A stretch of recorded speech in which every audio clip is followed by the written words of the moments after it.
તો હવે દુનિયા માટે માઠા સમાચાર સામે આવ્યા છે। દરિયામાં પેદા થયો છે ચોમાસાનો દુશ્મન। ડરામણો અલ્નીનો બની ગયાનો દાવો કરવામાં આવી રહ્યો છે। અમેરિકન સંસ્થા NOAA દ્વારા દાવો કરવામાં આવ્યો છે। ભારત સહિત અનેક દેશોની વધારી શકે છે ચિંતા, તો ખૂબ મજબૂત બની શકે છે અલ્નીનો, તેવો પણ દાવો કરવામાં આવ્યો છે। સંવાદદાતા લક્ષ્મણ અમારી સાથે જોડાઈ ગયા છે। લક્ષ્મણ, હવે આ ચિંતાજનક સમાચાર એ પણ સામે આવ્યા છે કે દરિયામાં અલ્નીનો બની રહ્યો છે, એટલે એ કેટલી ચિંતા વધારી શકે છે આગામી સમયમાં?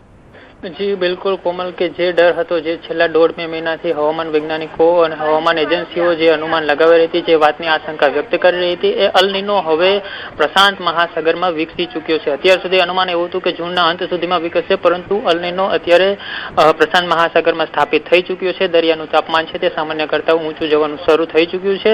એ માત્ર ભારત જ નહીં પણ દુનિયા માટે એક માઠા સમાચાર એટલા માટે છે કેમ કે જે અલ્નીનો છે તે સમગ્ર દુનિયાની જે વેધર પેટર્ન છે, જે આબોહવા છે, તેને પ્રભાવિત કરે છે અને તેમાં ભારતનું ચોમાસું પણ બાકાત નથી। ભૂતકાળમાં કેટલી વખત એવું બન્યું છે કે અલ્નીનોના કારણે ભારતમાં એટલા માટે જે હવામાન વિભાગ તરફથી હતો તો ખાનગી હવામાન એજન્સીઓ તરફથી જે અનુમાન લગાવવામાં આવ્યું છે કે આ વખતનું 2026ના ચોમાસામાં સામાન્ય કરતાં થોડો ઓછો વરસાદ રહેશે। એટલા માટે જ આખી દુનિયાની ચિંતા છે। અને થોડા દિવસ પહેલા આપણે જોયું હતું કે વિશ્વ હવામાન સંસ્થા દ્વારા પણ સમગ્ર દુનિયાને એવી ચેતવણી આપવામાં આવી હતી કે અલ્નીનોનું વર્ષ છે, એટલા માટે થઈને જે તાપમાનમાં છે તે વધારો થઈ શકે છે અને દુનિયા ઉપર જે હવામાનની અનિયમિત સ્થિતિઓ જે છે, અતિશય વરસાદ થવો, દુષ્કાળ પડવો, આ પ્રકારની સ્થિતિઓનું નિર્માણ થઈ શકે છે। એટલા માટે ચેતવણી પણ જાહેર કરવામાં આવી હતી। અને અલ્નીનો વિકસવાની સાથે જ જે અત્યારે આપણે જોઈએ છીએ કે જે ચોમાસા ઉપર ઇફેક્ટ પડી છે, ઇફેક્ટ પડવાનું શરૂ થઈ ગયું છે, પરંતુ જે હવામાન નિષ્ણાતો છે એવું માની રહ્યા છે કે અલ્નીનો છે તેની અસર IOD અને MGO ઘટાડી શકે છે, કારણ કે ચોમાસા પર કોઈ એક પરિબળ ભારતીય ચોમાસા પર અસર નથી કરતું હોતું। અનેક પરિબળોના આધારે ભારતમાં ચોમાસાનો વરસાદ થતો હોય છે અને હવામાન જે નિષ્ણાતો છે તેને એવી આશા છે કે જે અન્ય પરિબળો છે તે ભારતીય ચોમાસાને અનુકૂળ રહેશે અને એ જેટલા અનુકૂળ રહેશે એટલો જ જે અલ્નીનોની ઘાતક અસર છે તેને ઓછી કરવામાં સફળતા મળશે। જી લક્ષ્મણ, સમગ્ર માહિતી બદલ આપનો આભાર। અન્ય સમાચાર પર હવે નજર કરીએ તો સુરતમાં મીડિયા કર્મીઓ સાથે ગેરવર્તણૂકનો મામલો સામે આવ્યો છે।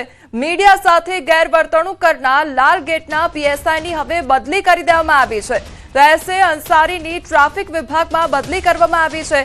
અંસારીએ સુરત મહાનગરપાલિકામાં મીડિયા સાથે ગેરવર્તણૂક કરી હતી।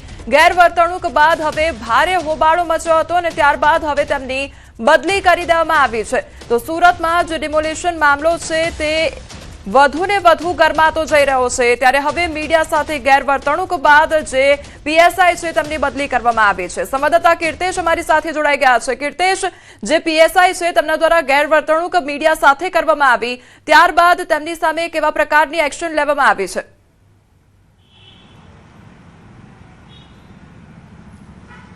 બિલકુલ, સુરતના નાસીરનગરના ભૂતિયા ડિમોલેશનનો દરરોજ સવાર પડે ને એક વિવાદ ઊભો થાય છે। ગઈકાલે મહાનગરપાલિકામાં ડિમોલેશનને લઈને સવાલ પૂછવા ગયેલા મીડિયાકર્મી સાથે મહાનગરપાલિકાના જે કહી શકાય કે સિક્યુરિટી છે તેને મિસબિહેવ કર્યું હતું। ત્યારબાદ લાલગેટના PSIએ પણ મીડિયા સાથે અભદ્ર વર્તન કર્યું હતું, જેને લઈને PSIની ટ્રાફિકમાં અને જે મહાનગરપાલિકાની સિક્યુરિટી છે તેમાં માર્શલોની બદલી કરવામાં આવી છે। હું બીજું એક દ્રશ્ય બતાવવાનો પ્રયાસ કરીશ કે ડિમોલેશન કરનાર તેજુ રાજપૂત, કે જે આખું મહાનગરપાલિકાના અધિકારીઓના ઇશારે ડિમોલેશન કરેલું આ એનો બંગલો છે, એ અહીંયા રહે છે અને જે પ્રકારે કહી શકાય કે તે અહીંયા સામે આવીને જો કંઈક મોટા ખુલાસા કરે તો નવાઈની વાત નથી, કારણ કે તેજુ રાજપૂત આખા કેસમાં છે અત્યાર સુધી સામે નથી આવ્યા। ત્યારે ચોક્કસપણે કહી શકાય કે આ એમનું ઘર છે અને અમે એના ઘરે પહોંચ્યા છીએ। આ અધિકારીના કહેવા ઉપર ડિમોલેશન કરવામાં આવ્યું હતું। ચોક્કસ મહાનગરપાલિકાના અધિકારીઓ હજુ પણ પોતાનું જુઠ્ઠાણું ચલાવે છે।